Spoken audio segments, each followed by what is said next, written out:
Several TV and movie properties come back from the dead as we review new versions of He-Man, Turner and Hooch, and Leverage this week, among other shows.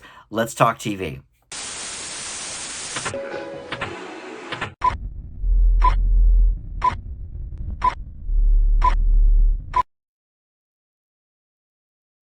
Hey guys, Dan here. This is Dan Reviews It, and welcome to TV News and Reviews for the week. We've got 6 new shows to talk about. Like I said, He-Man. There's a new Kevin Smith He-Man show on Netflix. Turner and Hooch on Disney Plus. They've turned that property into a new show. And then Leverage returns after about a decade off the air. A show I've never actually seen, but dove right into the new one. So we'll talk about all of that and a few other shows of note as well. HBO's got the White Lotus, which is getting a lot of buzz.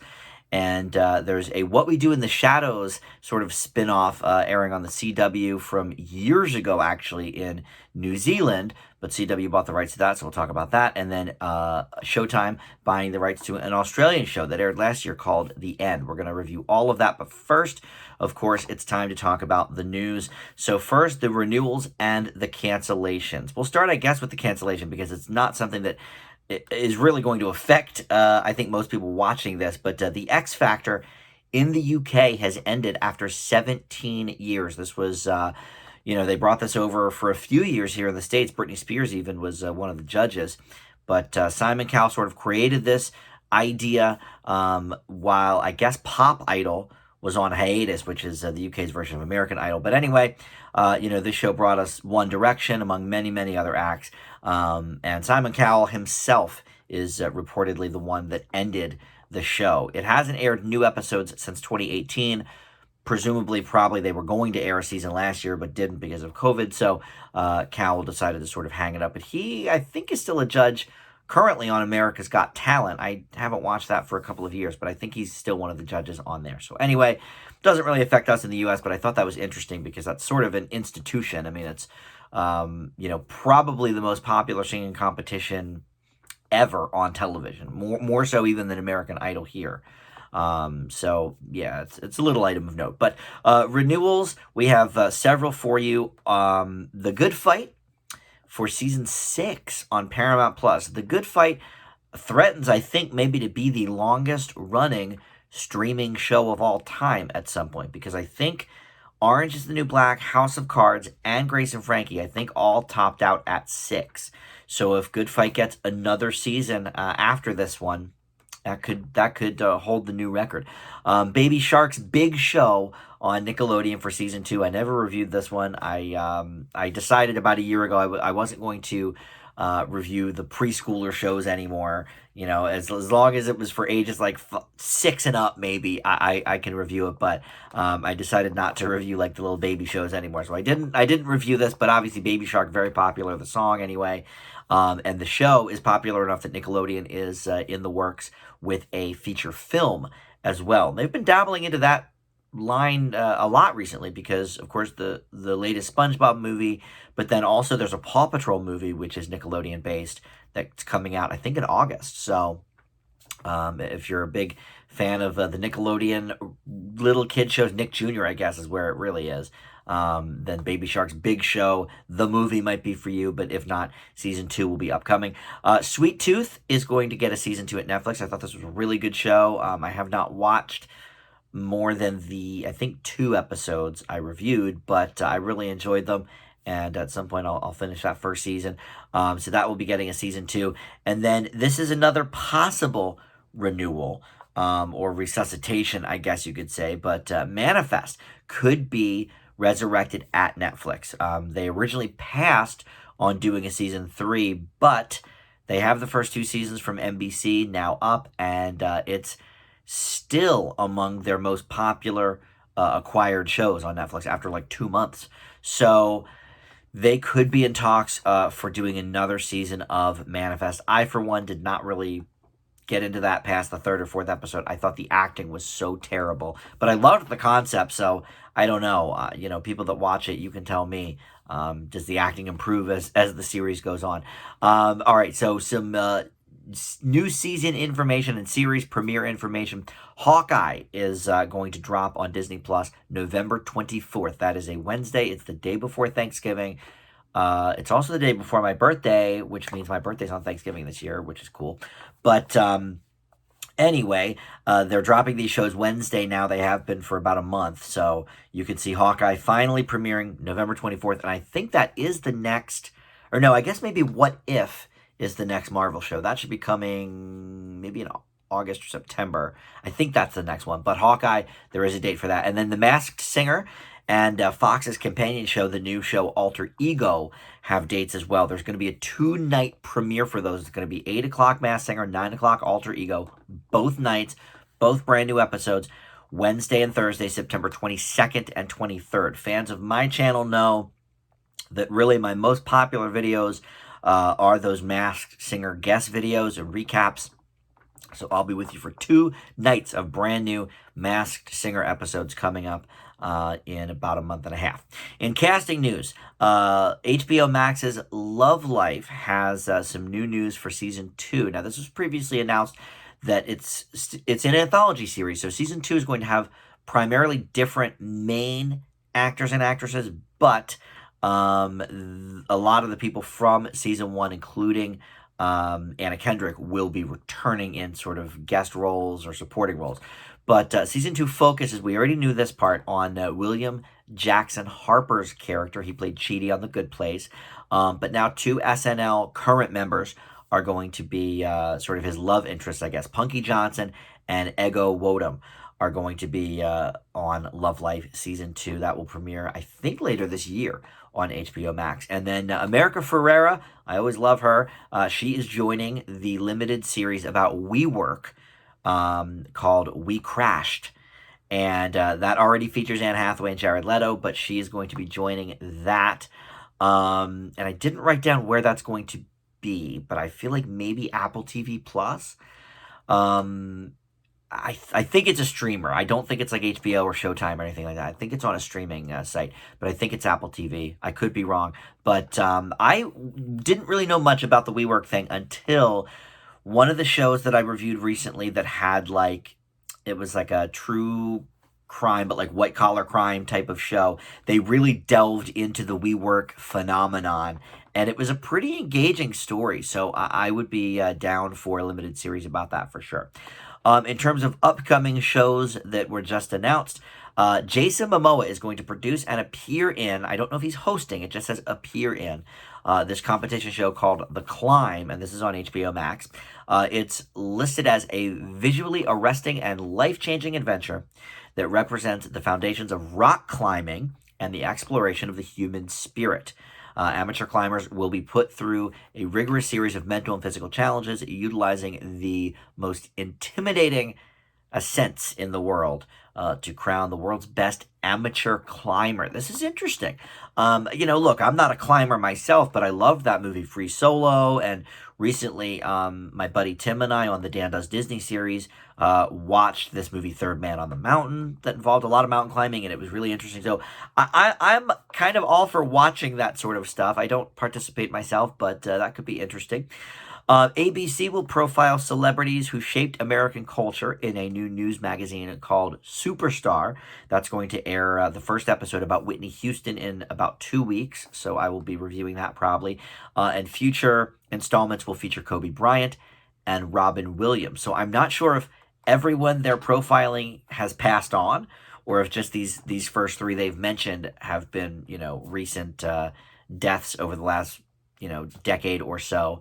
But look, I'm all about a biography show. VH1's Behind the Music is back on Paramount Plus. I think next week I'm going to review that, the return of that. So I'm all for, delving into the lives of famous people, musicians, etc. Whitney, I'm sure, has no shortage of some interesting stuff to talk about.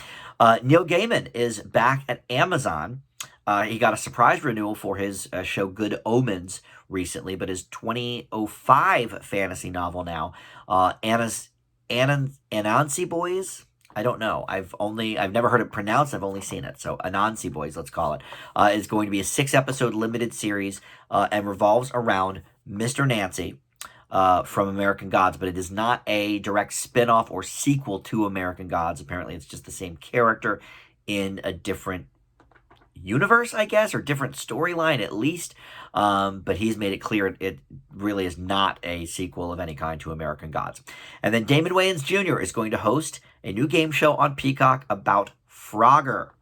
This is rare, I think, a game show for a streaming site. Now, we've gotten competition shows on streaming sites a lot, but this seems like an episodic game show, and by that I mean new contestants every episode. It's not a reality competition show like Survivor or American Idol or Drag Race or something like that, where the same teams or people are there week after week. It seems like it's going to be just a standard game show, which I can't remember too many on streamers. Quibi had a couple, but that was about it. But anyway, this will be on Peacock. I don't have a date for this yet, but I love Damon Wayans Jr.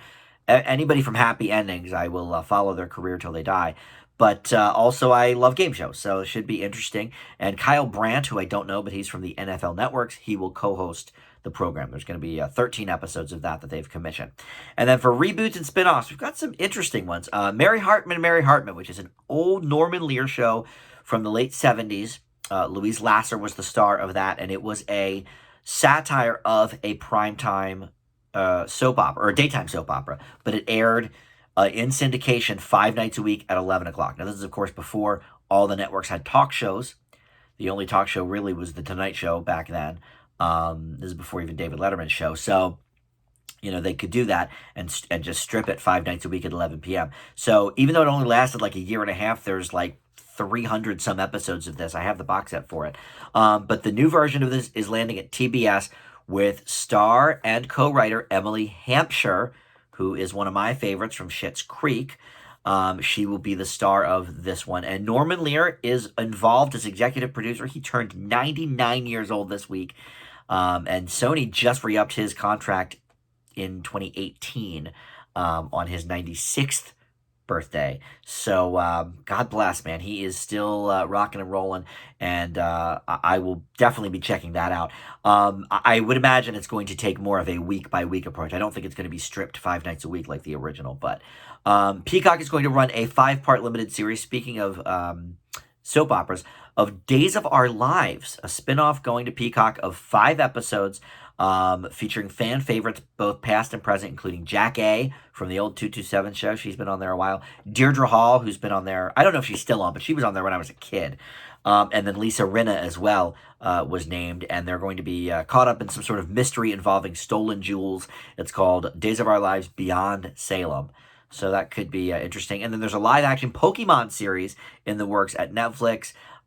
They have currently most episodes of the animated series already, so seems like a no-brainer. If those shows are doing well, why not bring it into the live-action universe? They sort of did that with Detective Pikachu, kind of a hybrid, but the showrunner for the new Pokemon show is going to be Joe Henderson, who is the showrunner of Lucifer, which is a big hit on Netflix. Season 6 of that premieres in September. They acquired that from Fox after, I think, 3 seasons. And then finally, The Surreal Life is renewed at VH1 for a 7th season. This is not really renewed, revived, I should say. This will be their first season since 2006. And I don't remember who was on that very last season, but I know they've spun off a lot of these shows because like Flavor Flav was on it, and that's how we got Flavor of Love. And then Flavor of Love begat I Love New York and all that. And then Flavor of Love begat Rock of Love with Bret Michaels. And so The Surreal Life on VH1 really had all of these sort of offshoots. And there was like an offshoot of I Love New York, I think, too. That was like Chance and something. I forget. I didn't watch hardly any of them, but I know of their existence. But I did watch The Surreal Life. I thought that show was cute. And Peter Brady was on there, too. And they had that I'm in Love with the Brady show that came on after that. So there again, another offshoot. But anyway, of the people that have been announced for this new season, the ones I've heard of are Dennis Rodman, Frankie Muniz, Stormy Daniels, Kim Coles, who used to be on In Living Color, and Tamar Braxton, whatever, from the Braxton family. And then there's 3 other ones I've not heard of. But I always kind of liked that show. It was sort of the early days of celebrity reality. It was before the Kardashians, and it was before, it was probably even before that Paris Hilton show they did, The Simple Life. Um, now I'm not sure, because one of them is probably biting off the name of the other one, The Surreal Life, The Simple Life. But it was sort of on the heels of like the Osbournes doing their own show and that kind of thing. And I thought it was cool. Gary Coleman was on, and Vern Troyer, and all these people. All right, so let's move now into the review portion of the show. Like I said, we have a few sort of reboots, revivals, what have you. So let's start with all of those. I think the highest profile is probably this He-Man. So it's called Masters of the Universe Revelation. And this is a Kevin Smith show. He created this version of the show, and basically it's a direct sequel to the He-Man show of the 80s, and it features, a lot of the favorite characters from that. And some maybe not so favorite characters from that, as we'll get into. But they're basically the Guardians now of Castle Grayskull, and of course they're battling their old nemesis, Skeletor, Beastman, Evelyn, and some of the others. But in the first episode, some things go horribly awry, and so it is up to Teela to solve the mystery of the missing Sword of Power.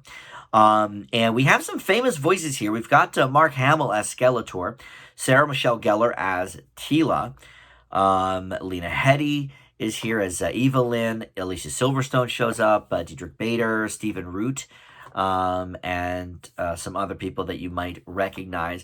Why didn't I mention who plays He-Man? Well, it's Chris Wood, who maybe isn't somebody so famous anyway. He was on the Vampire Diaries, but I didn't watch that. But the reason I didn't mention it is because He-Man is barely in this show. This is not much of a He-Man or Prince Adam show. So let's talk about this. There's 5 episodes up right now. They're going to drop another 5, I think, before the end of the year. But season 1 will contain 10 episodes total in 2 5-part segments. I watched the first 2 episodes, and it is, for a fan, I was a fan of He-Man. This was like the one action-based cartoon show that I watched when I was a kid. This and the 60s version of Spider-Man. Because everything else I watched was like Garfield, Muppet Babies, the Gummy Bears, Alvin and the Chipmunks, that kind of stuff. But for some reason, I loved He-Man, and my buddy Joe and I did a whole video on his channel, Merlin the Mighty, about why He-Man, what was my association with it.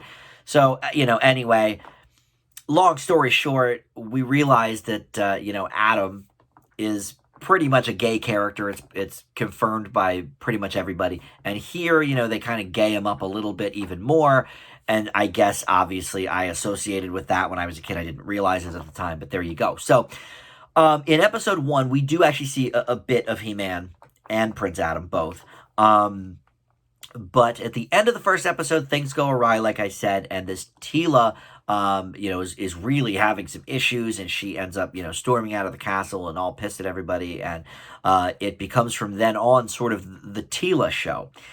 And I don't have issue with some of the things going on in this show. First of all, the positives are, I think the look of it is great. They tried to do a pretty faithful recreation of a lot of that animation from back in the 80s, but it looks crisper, it looks more sharp, and obviously they've, gone CGI with it. It looks great. The voice work is a bit more mixed. I think Hamill's Skeletor is literally just his Joker. There's no difference there. And Sarah Michelle Gellar, I thought, was kind of flat, honestly, as Teela. Everybody else around them is fine. But, Teela, if she's the main star of your show, I could have done with a little bit of different reading. I mean, she just sounds like Buffy. So she could have mixed that up a little bit. What else is good about it? Well, I like that look, Kevin Smith obviously was a fan of the original He-Man. He obviously did his research about some of these characters and, about the world and the universe and whatever. Okay, and Castle Grayskull itself, fine. But why revolve a show around Teela? She is not a popular character.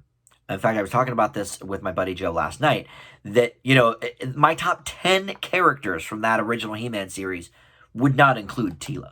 It just would, obviously He-Man is number one, and then, Orko I love, and Skeletor's cool, and some of the villains are really cool, Trapjaw and stuff, but then Cringer and Man-at-Arms, and, all of these people are great, and I would put Tila below all of them. So to have her, be the star of her own show, I think is a bit of a miss. Also, I do think there was a bait and switch going on because this was touted kind of as a new He-Man show. Kevin Smith went on the, comic book circuit and Comic-Cons and everything, talking about He-Man and stuff. And look, I don't know how much of this was a purposeful bait and switch, but this show is called Masters of the Universe Revelation. It's not called He-Man. It's not, but that's how it was kind of presented. And all the news articles I've read, and I talked about it a couple of times in TV news, would say the new He-Man show, the new He-Man show. So the fact that He-Man is an afterthought here, not really an afterthought, but just a side character. It's sort of like, I don't know. Like I mentioned, we used Frasier as an example. Like it's like if you did the Frasier spinoff, but Frasier, was in a coma the whole time or something. Or like I went to see Expendables 3 and Terry Crews was in a coma the whole time. He's one of my favorite people in those movies. So it's just, it's not something that I think necessarily is going to entice fans of the original. Now, my other buddy, who's also named Joe, coincidentally enough, he hosts his own channel called Megapodtastic, which is a great channel, all things sort of nerd culture and that sort of thing. He loved this He-Man version, this Masters of the Universe, I should say. And so he has his own thoughts about it, but I'm sort of in the middle, I think. I didn't hate it, but to me, I think there were a lot of missed opportunities here, and I really wish the voice acting was better. I'll be honest about that. So I'm going to leave Masters of the Universe Revelation with a C+. Definitely disappointing for me. All right, next we've got Turner and Hooch. This is over on Disney+. Talk about a property I never thought would be resurrected from the 80s. I did not see the original of this movie. I still haven't. But Tom Hanks famously is in this with the dog Hooch, and he plays a police detective, and Hooch helps him solve the crimes, I guess, and whatever.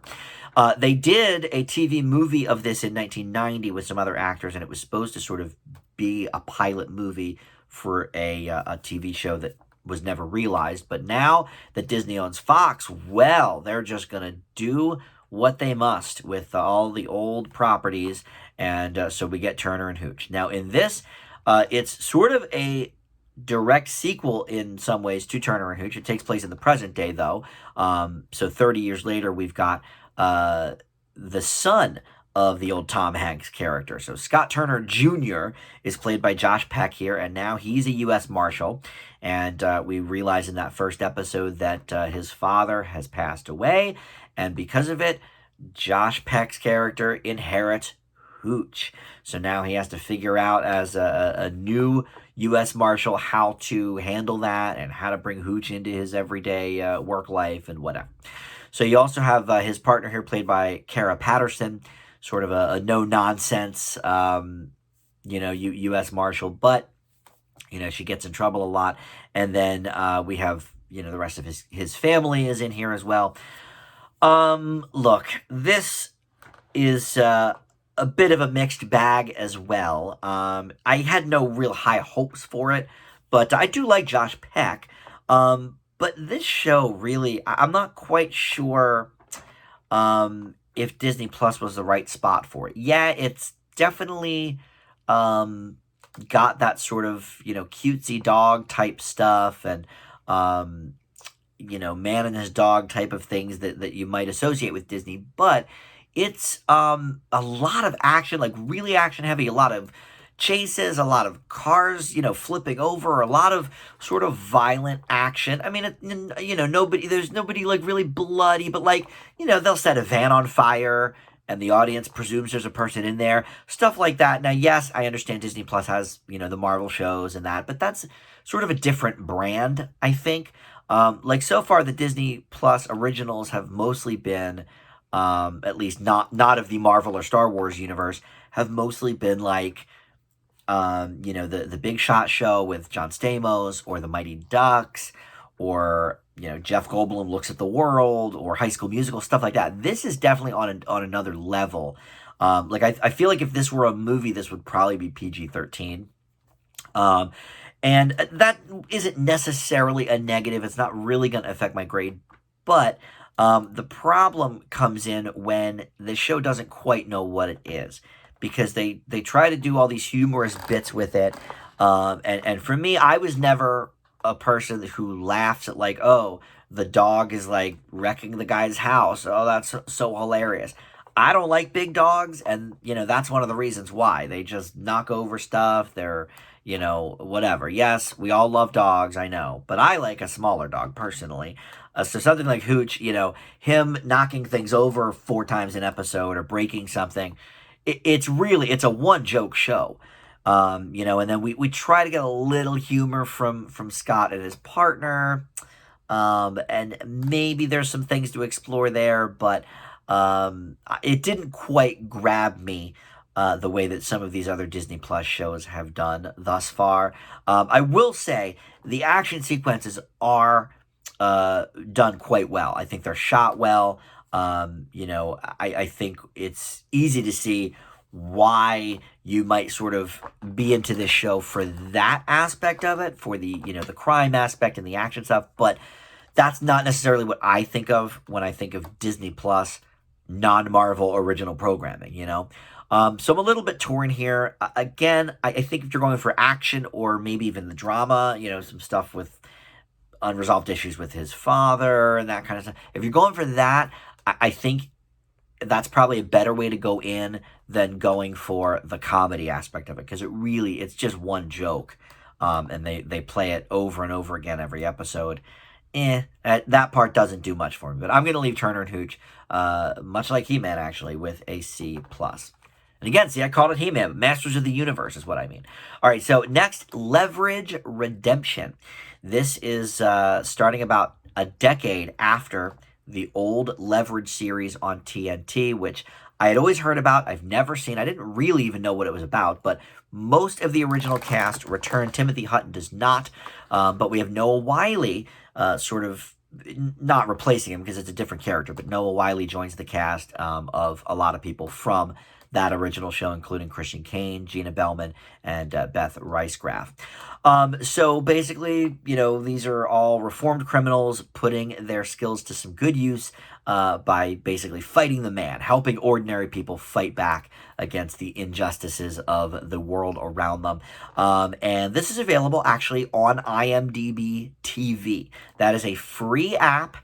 You could watch shows with a couple of commercials for free. And when I say a couple of commercials, I mean, that's what I mean. I think there were maybe 2 or 3 commercial breaks in this entire first episode, and they each had like 2 commercials. Like there's really a little bit of commercial interruption, but it's a free app, free shows. And this is, I guess, the second one I've reviewed from them. Alex Rider was the first one. I liked this much better than Alex Rider. I didn't really care for that one, but I thought this show was a lot of fun. I know some people who have watched Leverage, the original show, and really enjoyed it, and they sort of gave this the thumbs up.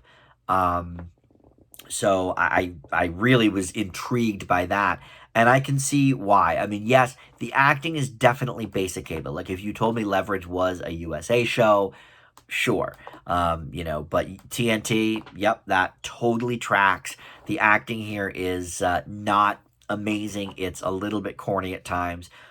But what I loved about this is I was somebody who had no knowledge of the old show, not even what it was about. And I still pretty much right away clicked with all these characters. Like I understood, okay, this person does this person does this. Here's this person's specialty. And sometimes it's a little corny because they do become a little one note. There's one gal in particular who I didn't really, cling to. She didn't really give me much. She was sort of one note. But everybody else was a little bit more well-rounded than that. They all sort of, their chemistry was rocking. They got along pretty well. And even Noah Wyle, who is clearly the newcomer because they're just getting to know him in this first episode. So I knew, even without looking at the cast list, that he wasn't in the original. But even him, they sort of find a place for him pretty much right away. And I think that can be the mark of a pretty solid show. It can also be the mark of a repetitive show. They're probably going to do the same basic things every episode, sort of like, a Law and Order, or a lot of those USA shows actually, or a Rizzoli and Isles. I think that was TNT.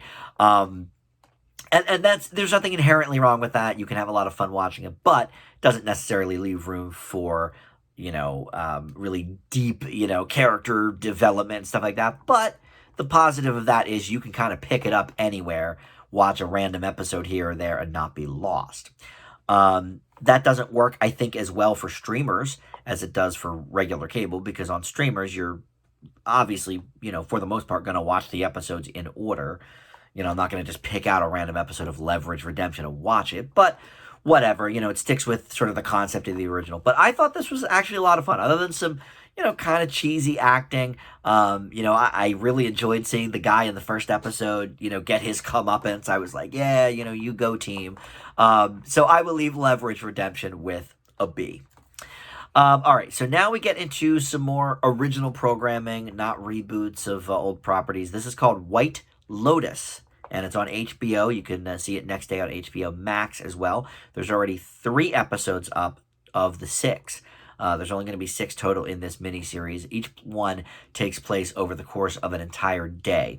It was written and directed by Mike White, and this basically follows some different families and singles on vacation, some various hotel guests at the White Lotus Hotel over the span of, like I said, the whole week, basically. Each episode is a day, as, they sort of have their own personal issues and their issues as well with the staff. Each passing day sort of looms more and more dark with these people. So I'm actually glad I watched the second episode of this, because the first one left me very sort of cold. I didn't really cotton to any of these characters, maybe one, maybe two.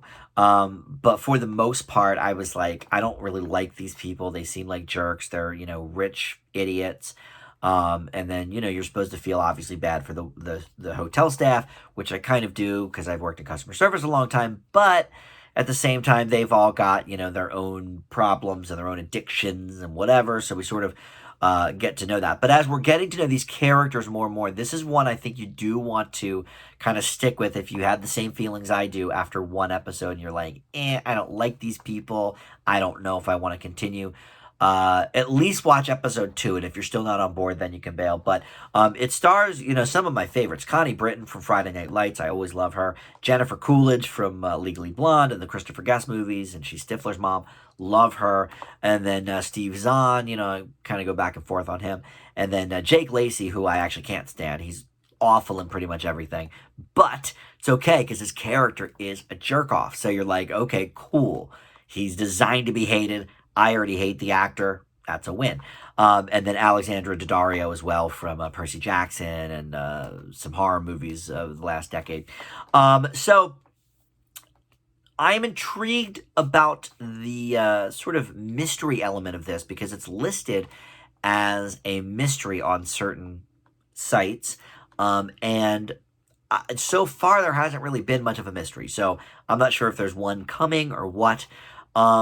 But I have to say, if this is only 6 episodes, I don't mind that each episode is a day in the life. That's fine. We're getting to know these characters. They're getting to know the beach. Fine, we got it. But to only have 6 episodes where after only 2 episodes, we're still just getting to know these characters, I think they could have either sped it up a little bit or given them a full week there, give them that 7th episode. I don't know.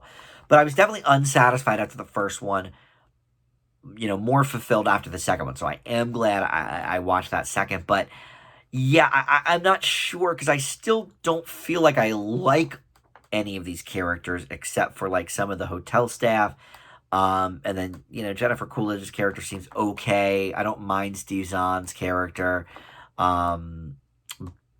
But I don't know. This is one of these shows where it's like, it's almost impossible to say until it's all wrapped up. So I'm going to grade it for these first 2 episodes I saw, but that grade could change wildly up or down after the 6 episodes are done.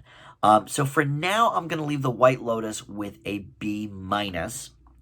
But like I said, if I was grading just the first episode, it would be much lower than that. So maybe with each passing episode, it will go up. I'm not sure. But all right, so let's move on to Wellington Paranormal. This is a show from New Zealand that aired actually several years ago, 2018. And it is the first actual spin-off of What We Do in the Shadows, the film. There is a TV show now, of course, What We Do in the Shadows, but that didn't air until after this aired in New Zealand. But this is new to the U.S. because it's on the CW, which means it's also on HBO Max the next day, which is how I'm watching it. But it's called Wellington Paranormal. It was written and directed in part by Jermaine Clement. Of course, you know, the team that brought us the movie What We Do in the Shadows. And this really does not take the zombie approach, or the vampire rather approach, like What We Do in the Shadows. There's some vampires in here, but more it's an all-around paranormal, detective show or cop show. And it is, yes, it's a comedy just like What We Do in the Shadows. And officers Minogue and Leary, who are played by Mike Minogue and Karen O'Leary, were in the movie. They were side characters in the film version. So this is just basically their day-to-day with what we're doing. So I saw the first 3 episodes of this out of, I'm not sure how many they're going to air, because the first season had 6 episodes, but there's been another 12 episodes aired, plus a Christmas special. So I don't know what all the CW bought. If it's just that first season, then it'll just be the 6 episodes that are up. But this show, I like the movie a lot. This show sort of falters, though, because it's going too hard for that X-Files vibe. In fact, even the theme song it's essentially the X-Files theme song with like a couple of tweaks. Like it's almost like the parody version or something of the X-Files theme. So right away you're like, okay, that's maybe a little on the nose. But then in that first episode, the 2 detectives even talk about how, oh yeah, we're kind of like Mulder and Scully and da-da-da-da-da. It's too on the nose. Like, come on, we already see the parallels. And in that vein, I wish there was maybe a little more Reno 911 here, which means, in my mind, doing several smaller stories rather than sort of honing in on one thing per episode. Like episode 1 is all about this girl that has become a demon. Episode 2 is about these crop circles they found, and so Reno 911 is more like vignettes or sketches, and I think that might have gone over better for this show. I think that the 2 lead actors are funny and they have good chemistry together. I don't know if they go way back with Jermaine Clement or whatever, but they're funny, so I can't fault them for that. But the show didn't really make me laugh like I think they were going for. I got a few chuckles here and there, but overall this was another pretty middling one. This is the week of just like middling shows. Nothing is too good or too horrible. But this one falls right in line with that. I leave Wellington Paranormal with a C. So finally, we've got The End, and this is another import, this one from Australia, and it's airing now on Showtime. It just aired last year, though, so it's not quite as old as Wellington Paranormal. But here we have 3 different generations of people finding out how to live their lives with more meaning. You've got the doctor, who's sort of the middle generation, Kate Brennan. She is specializing in preventative care. She's very opposed to euthanasia. However, her mother wants to die and is very passionate about that right. And in the first scene in the first episode, we see her, trying to, her house is on fire and we see her, jump from the window, but it turns out, no, she was trying to commit suicide. And so then we have Kate's children as well, who are trying to, figure out their own way in life. They're teenagers and also trying to, reconnect with their mother. So it's a 3-generation family story. But here's the thing. This is kind of a comedy. It's like a dark comedy. And I don't know, from my description of it, does it sound like it's funny? Because it's not. It's as from a character standpoint, I can see, all right, there's some merit here. But I really was not reeled in at all with this show because every time they sort of went for comedy, I would sort of recoil a little bit and be like, okay, enough with the attempts at comedy.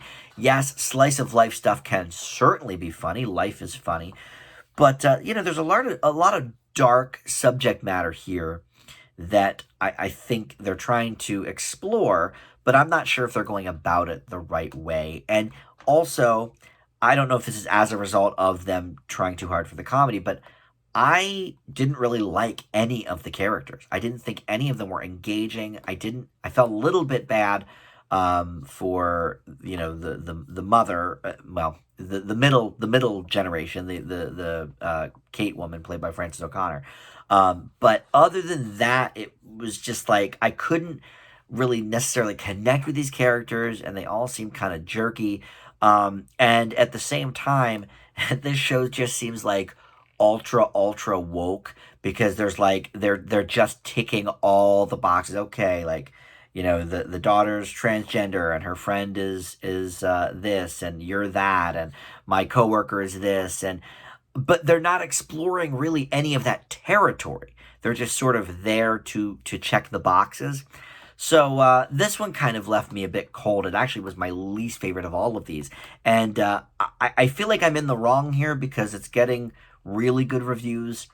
But for me, it just did not work. So I'm going to leave the end with a C minus. The thing holding it together is the acting. The performances are great, but I'm just not sure if the script is giving them much to work with. So, all right, well, that will wrap it up. I've already said that I'm probably going to look at Behind the Music for next week, but there's also a new Chip and Dale's show on the Little Chipmunks, not the Stripping Men, on Disney Plus.